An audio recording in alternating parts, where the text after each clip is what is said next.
Hello everyone, welcome to my mini vlog for the first time. म चाहिँ आज यसरी भोइस ओभर गरिरहेको छु। अनि आज चाहिँ हामी कामको साथीहरू मिलेर नाइट आउट जान थालेको।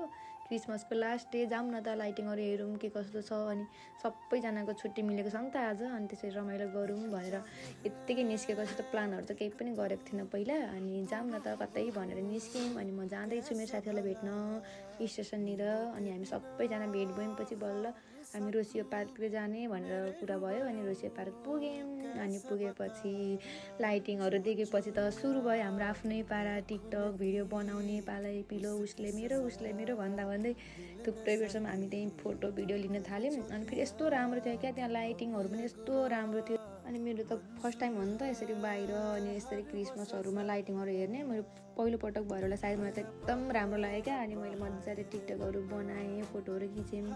अनि अब त्यहाँ गइसकेपछि एउटा ग्रुप भिडियो त बन्नु नै पर्यो। अनि फेरि हामीले ग्रुप भिडियो बनायौँ। अनि लास्टमा हामीले अब खाजा खाऊँ न त, केही अब नेपाली खाजाहरू खाऊँ भनेर हामी नेपाली रेस्टुरेन्ट खोजेको। एउटा रेस्टुरेन्ट पनि सिट पाएन। अनि लास्टमा एउटा रेस्टुरेन्टमा आधी घन्टा जति वेट गरेपछि हामीले सिट पायो। अनि गएर हाम्रो अलवेज फेभरेट हाम्रो मोमो चाउमिन अर्डर गऱ्यौँ। अर्डर गऱ्यो भने 1-1.5 घन्टापछि बल्ल आइपुग्यो हाम्रो अर्डर।